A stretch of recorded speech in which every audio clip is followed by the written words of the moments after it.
सरकार लाई है विद्यार्थियों के लिए डिजिटल लाइब्रेरी। बच्चों के उज्जवल भविष्य के लिए बिहार सरकार है सदा अग्रसर और तैयार। कक्षा 1 से कक्षा 12 तक की सभी पाठ्य पुस्तक पूरक सामग्री एवं वीडियो अब शिक्षा विभाग बिहार सरकार द्वारा विकसित पोर्टल पर है उपलब्ध। अध्ययन सामग्री देखने के लिए BEPCLots.bihar.gov.in पर विजिट करें अथवा एंड्रॉइड मोबाइल पर गूगल प्ले स्टोर से E-Lots ऐप डाउनलोड करें। शिक्षकों, अभिभावकों एवं बच्चों से अनुरोध है कि इस लाइब्रेरी का अधिक से अधिक लाभ उठाएं और अपनी पढ़ाई जारी रखें।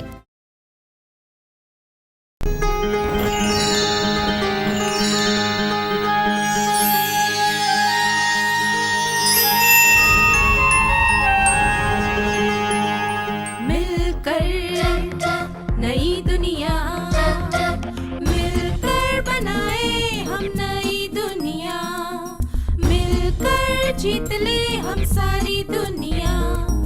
बीच हमें आज बोने दो, रोज उसे थोड़ा बढ़ने दो, छू लेंगे आकाश हम, मन के विचार हकीकत बने, सिद्धि फल से आनंद देंगे, कोशिश कर बढ़े, सोच बुलंद करे।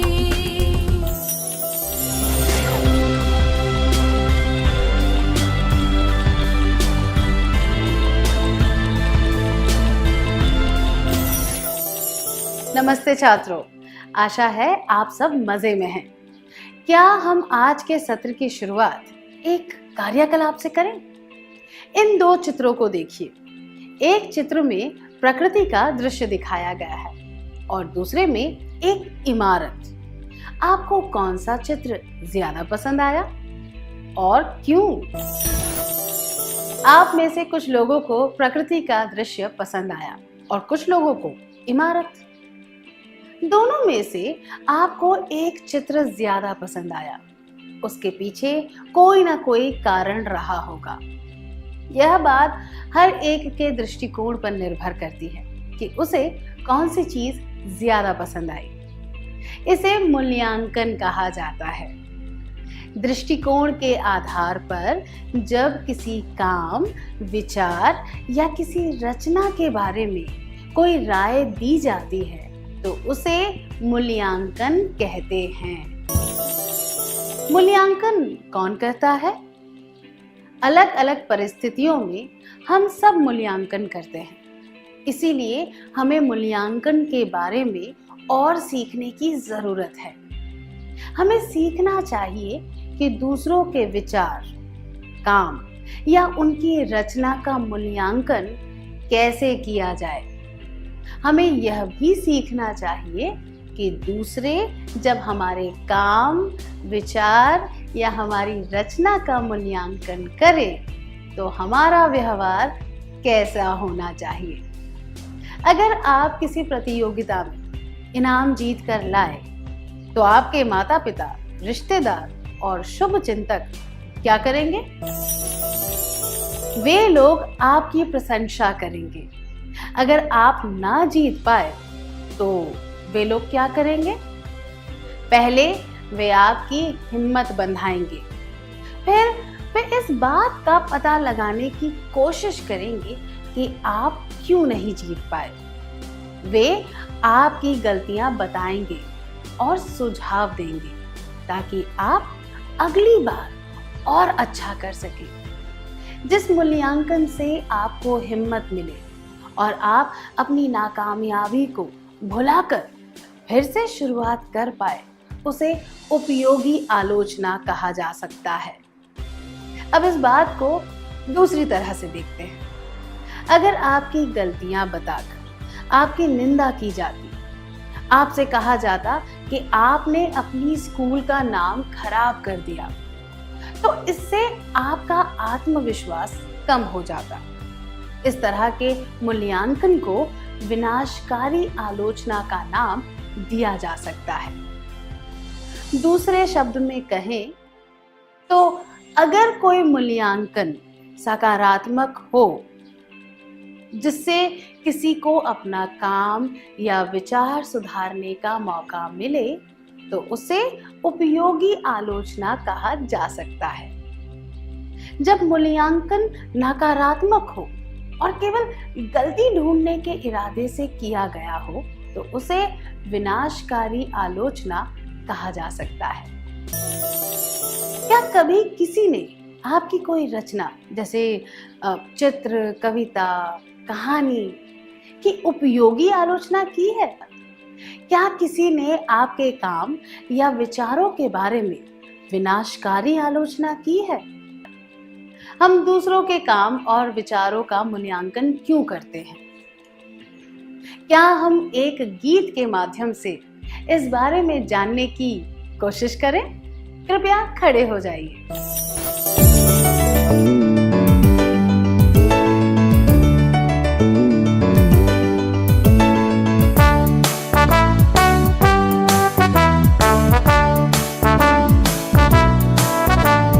पार्थिबन, पार्थिबन, पार्थिबन, तू पार्थिबन, पार्थिबन, पार्थिबन, पार्थिबन, तू पार्थिबन।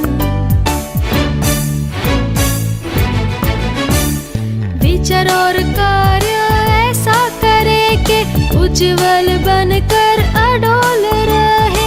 विचार और कार्य ऐसा करे कि उज्जवल बनकर अडोल रहे।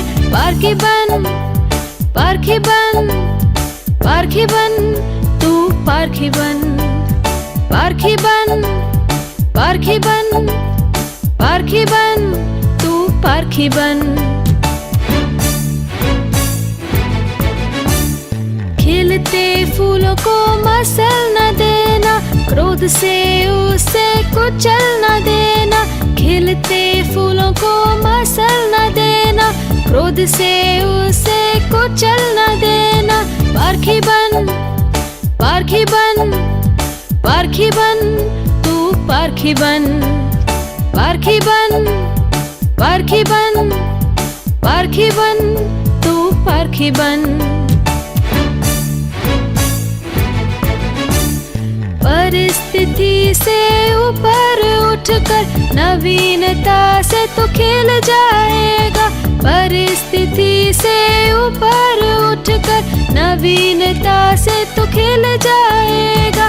पार्थिबन, पार्थिबन, पार्थिबन, तू पार्थिबन, पार्थिबन, पार्थिबन, पार्थिबन, तू पार्थिबन। बहुत अच्छी तरह गाया, धन्यवाद। इस गीत से हमें क्या संदेश मिलता है? इस गीत में यह कहा गया है कि हमें दूसरों के काम और विचारों का मूल्यांकन करना चाहिए ताकि हम 1. उन्हें बेहतर बना सके, 2. सकारात्मक बदलाव ला सके, 3. नए प्रयासों को आगे बढ़ाने में सहायता कर सके। क्या हम आज के सत्र में सीखी हुई बातों का सार संक्षेप कर लें?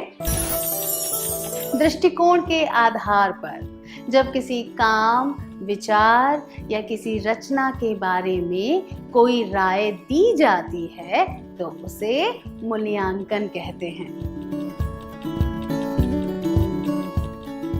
अगर कोई मूल्यांकन सकारात्मक हो, जिससे किसी को अपना काम या विचार सुधारने का मौका मिले, तो उसे उपयोगी आलोचना कहा जा सकता है। जब मूल्यांकन नकारात्मक हो और केवल गलती ढूंढने के इरादे से किया गया हो, तो उसे विनाशकारी आलोचना कहा जा सकता है। हमें मूल्यांकन करना चाहिए ताकि हम चीजें सुधार सके, सकारात्मक बदलाव ला सके और नए प्रयासों को आगे बढ़ा सके। दूसरों का मूल्यांकन करते समय हमें कड़वी बातें नहीं कहनी चाहिए, किसी को दुख नहीं पहुंचाना चाहिए और खुद को श्रेष्ठ नहीं समझना चाहिए। सत्र का सार संक्षेप करने के लिए धन्यवाद।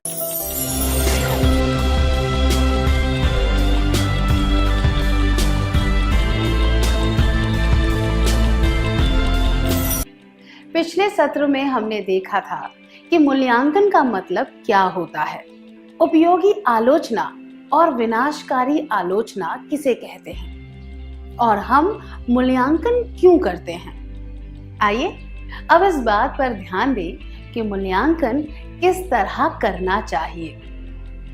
क्या हम एक और कार्यकलाप करें?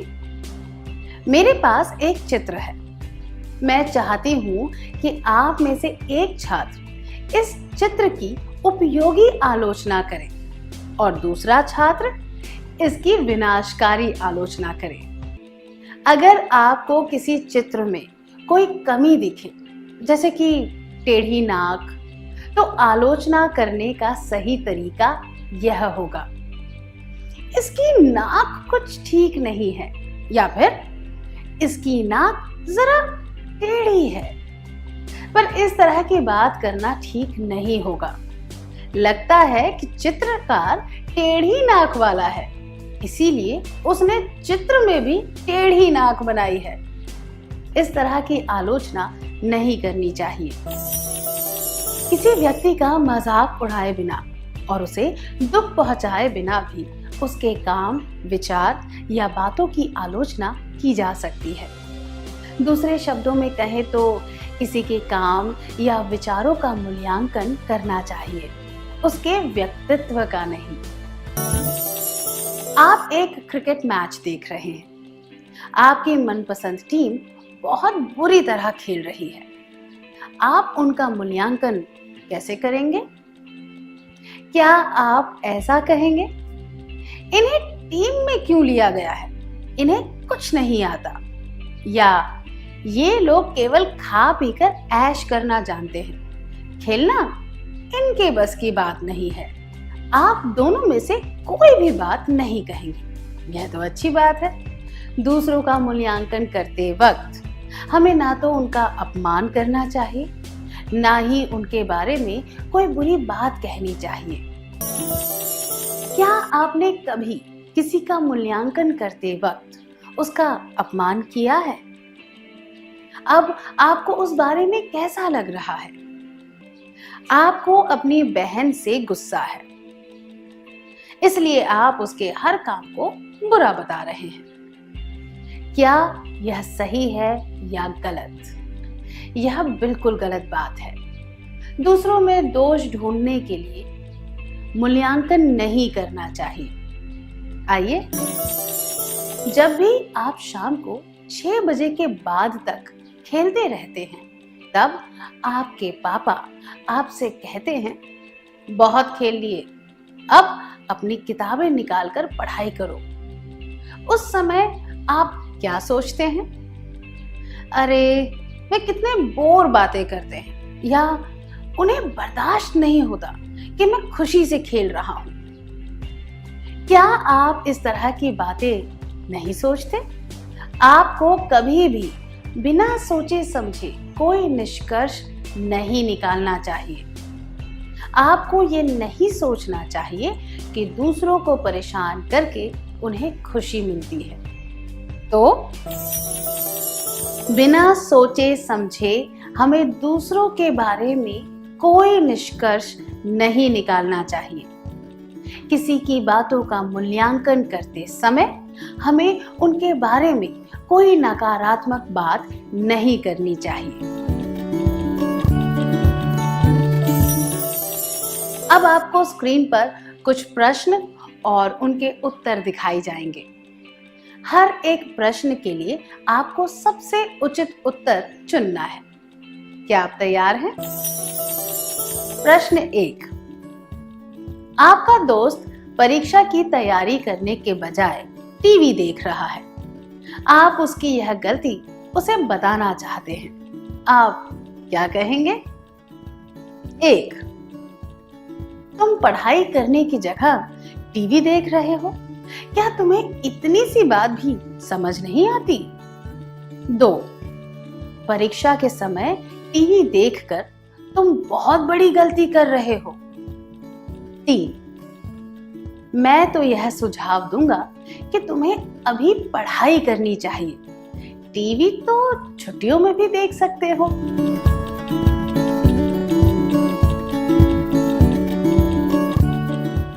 यह जवाब, तुम पढ़ाई करने की जगह टीवी देख रहे हो, क्या तुम्हें इतनी सी बात भी समझ नहीं आती, उचित नहीं है, क्योंकि इस जवाब में अपमान की भावना है।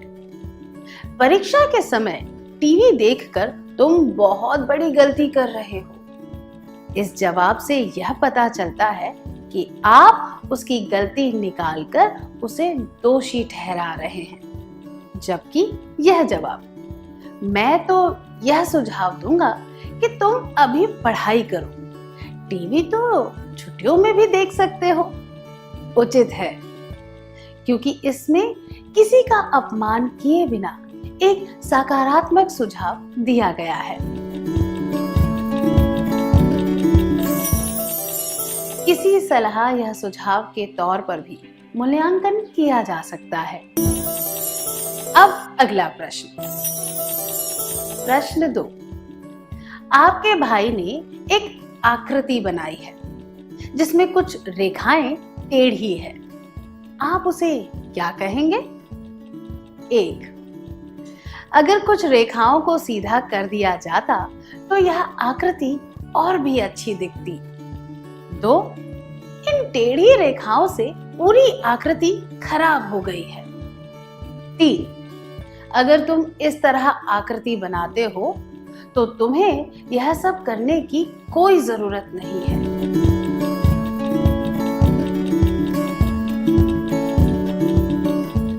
यह जवाब, अगर तुम इस तरह आकृति बनाते हो तो तुम्हें यह सब करने की कोई जरूरत नहीं है, अनुचित है, क्योंकि आप किसी के काम का अपमान कर रहे हैं और इससे दूसरे व्यक्ति को दुख भी पहुंच सकता है।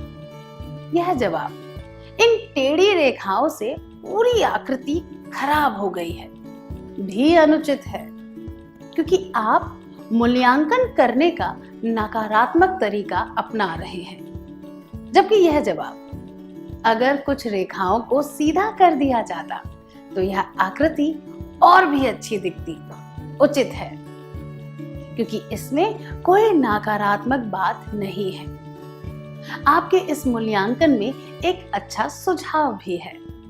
अगली बार जब आपका भाई कोई आकृति बनाएगा तो संभव है कि वह इस बात को ध्यान में रखकर ऐसी गलती नहीं करेगा।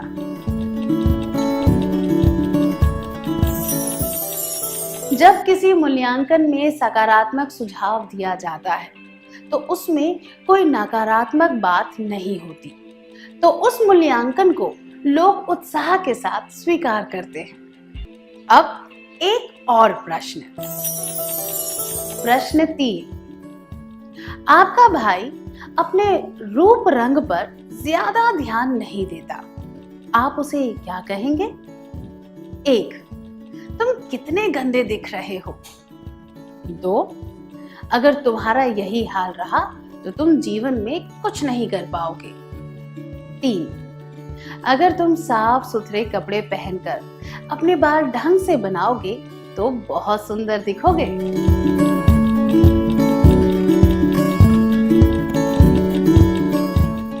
ये दोनों जवाब, तुम कितने गंदे दिख रहे हो और अगर तुम्हारा यही हाल रहा तो तुम जीवन में कुछ नहीं कर पाओगे, अनुचित है, क्योंकि इनमें किसी का अपमान करते हुए आलोचना की गई है।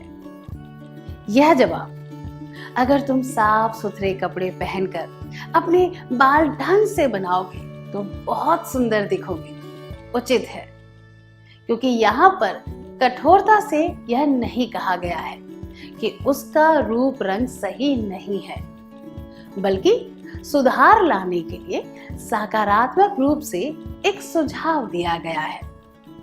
तो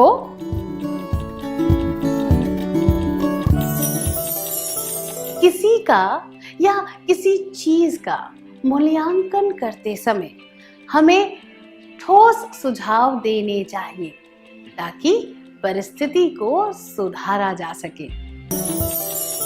अब मैं आपको एक कहानी सुनाती हूँ। 4 दोस्त समुद्र के किनारे टहलने गए। उन्होंने आवश्यकता की सभी चीजों को 4 अलग अलग थैलियों में भर लिया। उनमें से एक थैली में खाने पीने का सामान था। खाने के सामान वाली थैली सबसे भारी थी। एक दोस्त ने स्वेच्छा से कहा कि वह खाने के सामान वाली थैली उठा लेगा। यह बात सुनकर बाकी सब दोस्तों ने उसे कहा कि वह बहुत भोला है। उन्होंने उसका मजाक उड़ाया कि वह अपनी मर्जी से इतना भारी सामान उठाना चाहता है। चलते चलते सब लोग कुछ खा पी भी रहे थे। जब वे आधे रास्ते पहुंचे तब खाने के सामान वाली थैली खाली हो चुकी थी। तब वो आराम से अपना हाथ हिलाकर घूमने लगा। उस समय बाकी दोस्तों को यह बात समझ आई कि वह भोला नहीं था। अब एक और प्रश्न। प्रश्न 4। एक क्रिकेट मैच चल रहा है। आपके दोस्त को चोट लगी है, फिर भी वह मैच खत्म करने के लिए खेलता जा रहा है। आखिरी रन लेते समय उसकी चोट में बहुत दर्द होने लगा और वह रन आउट हो गया। आपकी टीम बस एक रन की वजह से मैच हार गई। आप अपने दोस्त से क्या कहेंगे? 1. क्या तुम और तेज नहीं दौड़ सकते थे? 2. चोट लगने के बावजूद तुमने बहुत बहादुरी से खेला। बदकिस्मती से हम हार गए। कोई बात नहीं, हमने अच्छा प्रयास किया। 3. मुझे तो इस बात का अफसोस है कि तुम्हें टीम में लिया ही क्यों।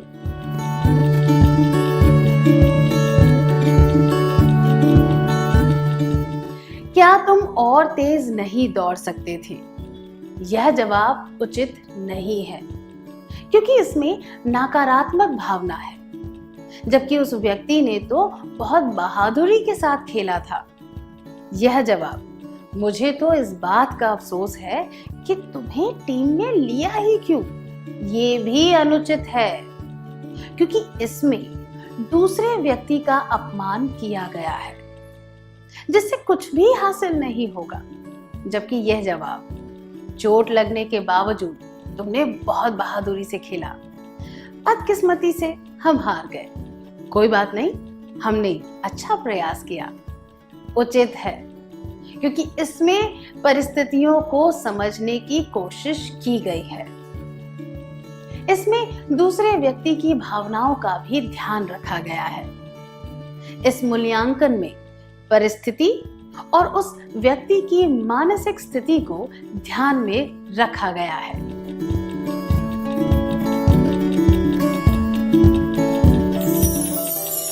जब हम किसी के विचारों, शब्दों या काम का मूल्यांकन करें तो हमें परिस्थिति, दूसरे व्यक्ति की मानसिक स्थिति और उसके इरादों को ध्यान में रखना चाहिए। अब अगला प्रश्न। प्रश्न 5। आपकी बहन की एक बात आपको अच्छी नहीं लगती, आप उसे कैसे बताएंगे? 1.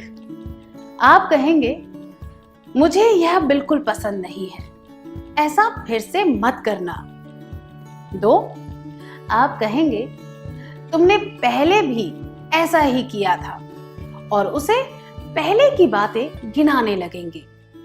3. आप कहेंगे, मैंने तुम्हें कितनी बार समझाया है और तुम कभी नहीं सुधर सकती।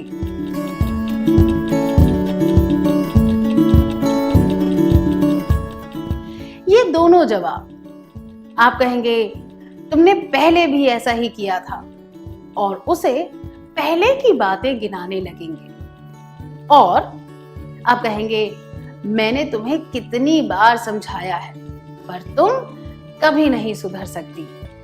उचित नहीं है, क्योंकि इसमें गलतियां निकालकर नकारात्मक तरीके से मूल्यांकन किया गया है। जबकि यह जवाब, आप कहेंगे, मुझे यह बिल्कुल पसंद नहीं है, ऐसा फिर से मत करना उचित है, क्योंकि यह मूल्यांकन वर्तमान स्थिति पर आधारित है। इसमें बिना मतलब के पुरानी बातों को कुरेदा नहीं गया है। पुरानी बातों को निकालने से कुछ हासिल नहीं होता। ऐसा करने से रिश्तों पर बुरा असर पड़ता है। मूल्यांकन करते समय हमें वर्तमान स्थिति पर ध्यान देना चाहिए, पुरानी बातों पर नहीं। क्या हम आज के सत्र में सीखी हुई बातों का सार संक्षेप कर लें? दूसरों का मूल्यांकन करते वक्त हमें उनका अपमान नहीं करना चाहिए और उनके बारे में कोई बुरी बात नहीं कहनी चाहिए। दूसरों में दोष ढूंढने के लिए मूल्यांकन नहीं करना चाहिए। जब हम किसी के विचारों, शब्दों या काम का मूल्यांकन करें तो हमें परिस्थिति, दूसरे व्यक्ति की मानसिक स्थिति और उसके इरादों को ध्यान में रखना चाहिए। मूल्यांकन करते समय हमें वर्तमान स्थिति पर ध्यान देना चाहिए, पुरानी बातों पर नहीं। सत्र का सार संक्षेप करने के लिए धन्यवाद।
नमस्ते छात्रों, आप सब कैसे हैं? क्या मैंने सुना बहुत अच्छे? यह जानकर खुशी हुई। क्या हम आज के क्लास की शुरुआत एक खेल से करें? कृपया अपनी कुर्सियां छोड़ दें और खड़े होकर एक बड़ा सा गोला बनाएं। जब आप गोले में खड़े हो चुके हों, तब मैं आप सभी को एक चौक का टुकड़ा दूंगी। चौक से आप अपने पैरों के चारों तरफ एक चक्र बना लें। अब आप सब देखेंगे कि आप एक चक्र के अंदर हैं। फिर मैं जो निर्देश दूं उसे ध्यान से सुने। अगर वह निर्देश आप पर लागू होता है तो आप तुरंत मेरे कहे अनुसार अपने चक्र से बाहर निकलकर अपना स्थान किसी साथी के साथ बदल लें। उदाहरण के लिए, अगर मैं कहूँ जिन लोगों के पास लाल रंग की पेंसिल है, तो जिन लोगों के पास लाल पेंसिल है वे तुरंत अपना स्थान उनके साथ बदल ले जिनके पास भी लाल पेंसिल है। या फिर जब मैं कहूँ जिन लोगों के पास रुमाल है, तब ऐसे लोग अपने चक्र से बाहर निकलकर उनके साथ स्थान बदलेंगे जिनके पास रुमाल हो। जिसे जगह बदलने के लिए कोई साथी नहीं मिला, वह खेल से बाहर हो जाएगा। बाकी लोगों को अपने चक्र में ही रहना है। क्या आप खेल के नियम समझ गए? तो चलिए शुरू करते हैं।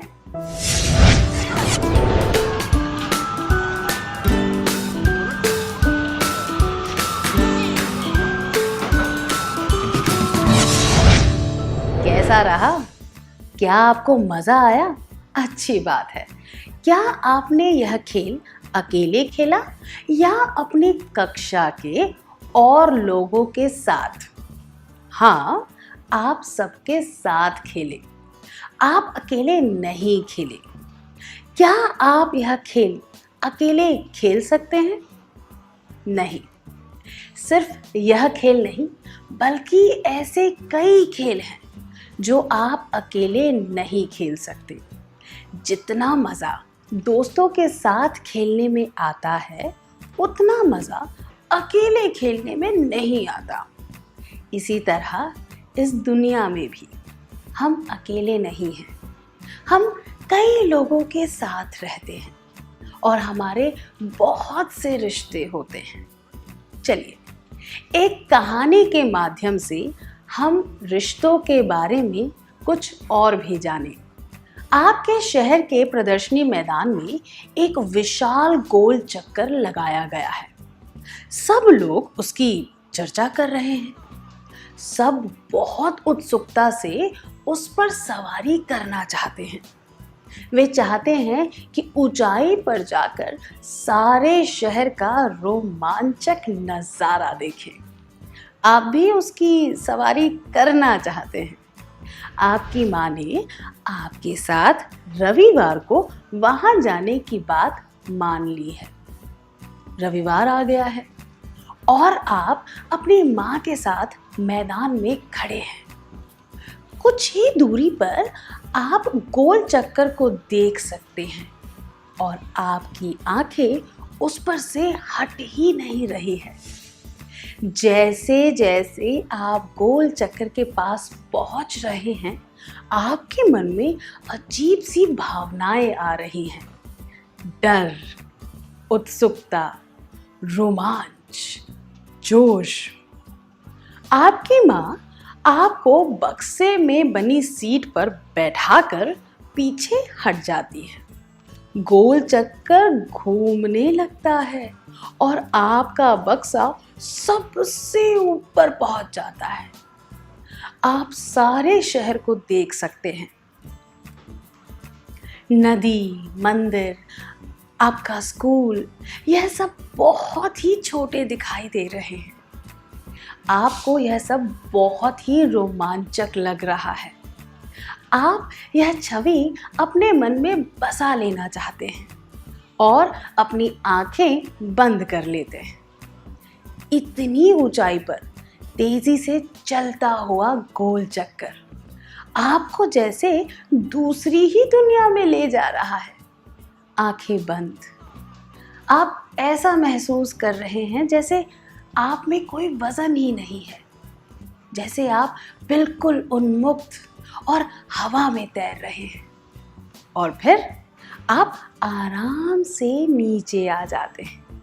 आपकी आंखें अब भी बंद हैं, कोई शोर नहीं है, सब कुछ बिल्कुल शांत लग रहा है।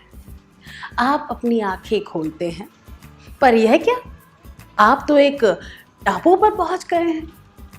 आप वहां चलने लगते हैं। वहां पर बहुत सारी रेत है, पर आपको एक पेड़ भी नजर आ रहा है। आप उस पेड़ तक चल कर जाते हैं और उसके नीचे बैठ जाते हैं। शाम होने वाली है, सूरज ढलने की तैयारी में है, अंधेरा बढ़ रहा है। आप बिल्कुल अकेले हैं। तब आप सोचते हैं कि काश मेरे करीबी लोग भी मेरे साथ यहाँ पर होते। जब आपने उन लोगों के बारे में सोचा जो आपके साथ टापू पर होते, तब आपके मन में किन लोगों का विचार आया? कृपया एक सूची में उन सभी लोगों के नाम लिख दीजिए। उन नामों की सूची बनाने के बाद आप अपनी नोटबुक में से एक पन्ना निकाल लें। पन्ने पर एक चित्र बनाएं।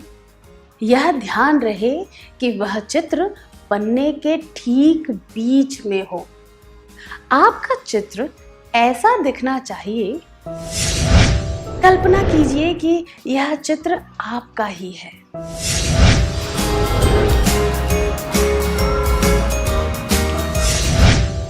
अब इस सुनसान टापू पर आप अपने साथ किसे देखना चाहेंगे? उन लोगों के नाम इस चित्र के चारों तरफ लिख दीजिए। उदाहरण के लिए आप सबसे पहले किसे देखना चाहेंगे? आपके करीबी लोग कौन हैं जिन्हें देखकर आपको अच्छा महसूस होता है? क्या वह आपकी माँ है? तो चित्र के पास माँ लिख दें। आप और किसे अपने साथ टापू पर देखना चाहेंगे? सभी नाम चित्र के चारों तरफ लिख दीजिए। अगर आप अपने पिता को सबसे पहले देखना चाहेंगे तो वहां पर पिता लिख दीजिए। अगर आप अपने दादाजी को देखना चाहेंगे तो वहां लिख दीजिए।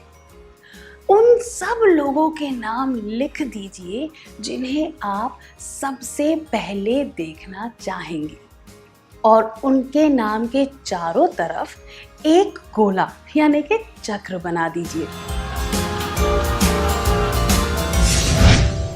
क्या आप समझ गए? इसी तरह आप उन सब लोगों के नाम लिखिए जिन्हें आप इसके बाद देखना चाहेंगे। इन नामों के चारों तरफ भी एक चक्र बनाना है। क्या आपको कोई संदेह है? क्या मैं भारतीय सेना का नाम लिख सकता हूं? क्योंकि यह सब रक्षा करती हैं। देखिए, एक काल्पनिक कहानी है। आपको यह समझने की ज़रूरत है कि जब आप मुसीबत में हो तब आपको किसे देखकर अच्छा महसूस होगा।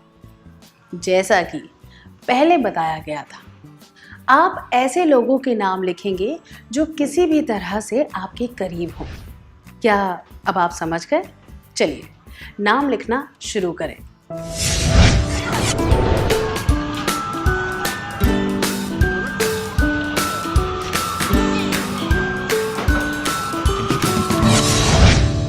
क्या आपने अपना कार्य पूरा कर लिया?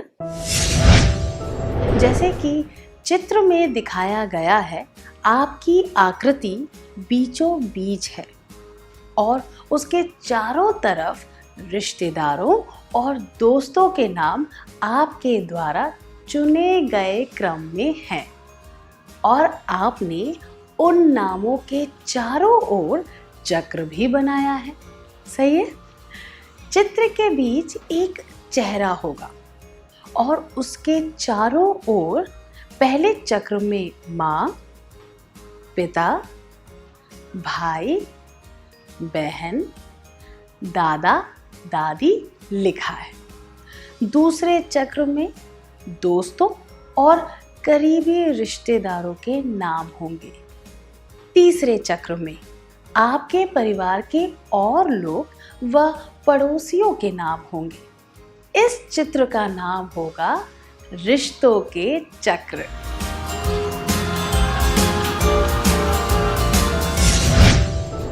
ये चक्र हमारे रिश्तों के बारे में बताते हैं, इसीलिए इसका नाम रिश्तों के चक्र रखा गया है। इसीलिए कृपया अपने पन्ने पर रिश्तों के चक्र लिख दें।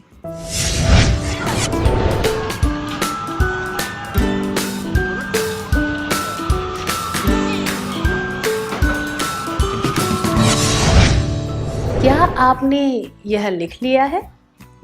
क्या हम अगले कार्य की ओर बढ़ें?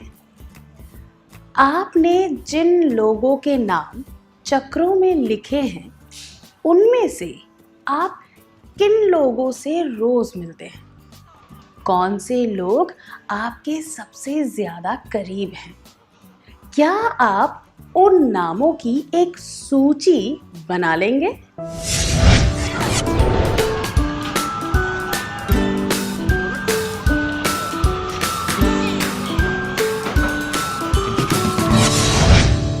क्या आपने उन लोगों की सूची बना ली? अब इस सूची के लिए एक शीर्षक लिखें। हम इन लोगों से रोज मिलते हैं।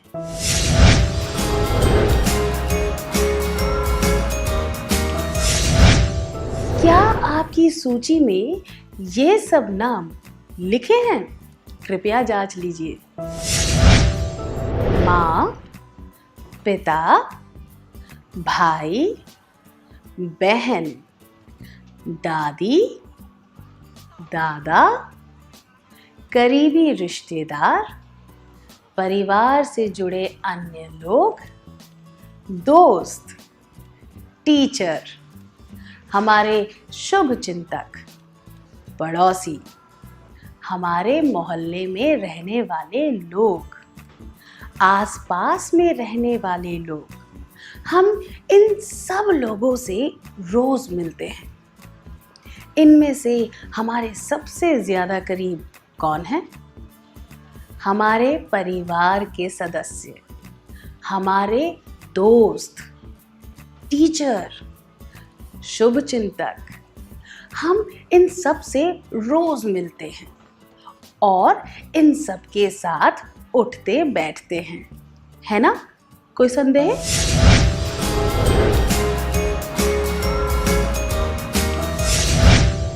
हमारे घर के सामने की दुकान का मिठाई वाला हमारे करीबी लोगों के रिश्ते के चक्र में आ सकता है क्या? क्या आप यह प्रश्न पूछना चाहते हैं? नहीं, वह बिल्कुल भी उस वर्ग में नहीं आ सकता। तो फिर करीबी रिश्ता क्या होता है?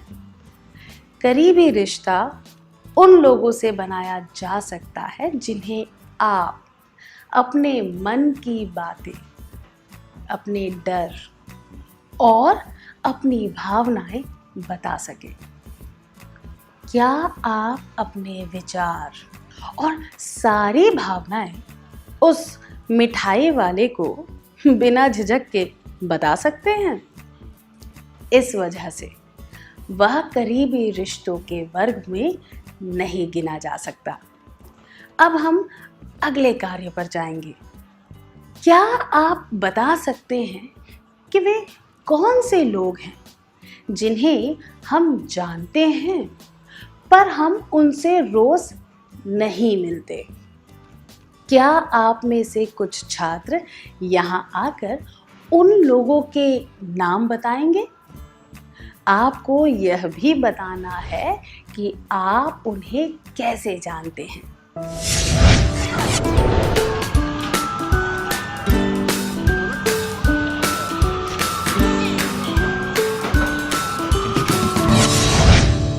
उन लोगों के नाम बताने के लिए शुक्रिया। हमारी जान पहचान के लोग, परिवार से जुड़े हुए लोग, कुछ दोस्त, शुभ चिंतक और रिश्तेदार। हम इन सब लोगों से कभी कभी ही मिलते हैं, पर हम इन लोगों को अपने करीब मानते हैं।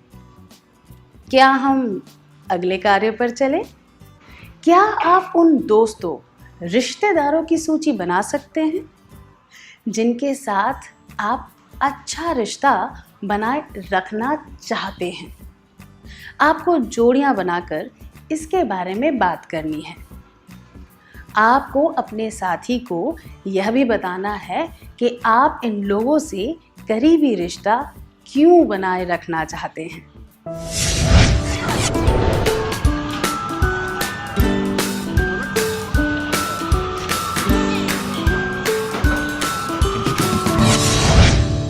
अपने विचार बताने के लिए धन्यवाद। आमतौर पर हम अपने रिश्तेदारों और शुभ चिंतकों के साथ अच्छा करीबी रिश्ता रखते हैं, है ना? हम करीबी रिश्तों को क्यों बनाए रखना चाहते हैं? चाहे हम इन लोगों से रोज मिले या ना मिले, ये रिश्ते ऐसे हैं जो ज़रूरत के समय में हमारे साथ होते हैं। जब हम मुसीबत में हो तो वे हमारी मदद करते हैं। हमारी कामयाबी में वो भी खुश होते हैं। जब हम निराश हों तो हमें हिम्मत बंधाते हैं। हम गलत हों तो हमें सही करते हैं। इसीलिए हमें इन रिश्तों को अच्छी तरह निभाना चाहिए। जो लोग हमारे करीब हैं उन्हें ठीक से समझना चाहिए। हमें यह जानने की कोशिश करनी चाहिए कि कुछ कहने या करने के पीछे उनका इरादा क्या है। हमें उनकी मानसिक स्थिति को समझना चाहिए। दूसरे शब्दों में कहें तो हमें लोगों के इरादे, मानसिक स्थिति और हालात के आधार पर उनकी भावनाओं को समझना चाहिए। क्या इसका मतलब यह है कि हम दूसरे रिश्तों पर ध्यान ना दें? बिल्कुल नहीं। किसी भी रिश्ते को बनाए रखना आसान नहीं होता, पर उसे तोड़ना काफ़ी आसान होता है।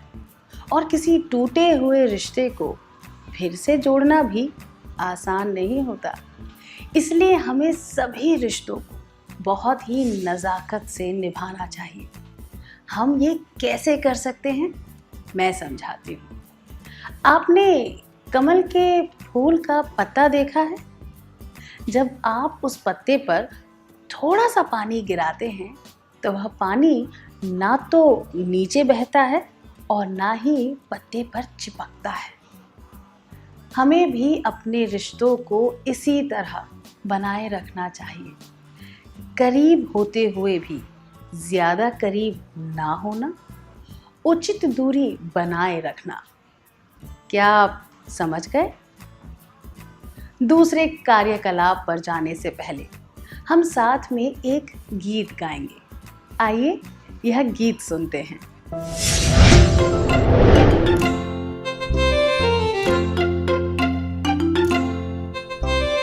रंग रंग कैसा रंग, मुझे पसंद पीला रंग, तुझे पसंद कैसा रंग, रंग रंग रंग रंग। क्या आपने ध्यान दिया? यह गीत इस तरह से है। रंग रंग कैसा रंग, मुझे पसंद पीला रंग। यहाँ पर पीले रंग की बात कही गई है। उसी तरह आपको अपने पसंदीदा रंग बताते हुए इसे गाना है। उदाहरण के लिए, अगर आपको पीला रंग पसंद है तो आपको इसे इस तरह गाना है। रंग रंग कैसा रंग, मुझे पसंद पीला रंग। क्या हम साथ में गाएं?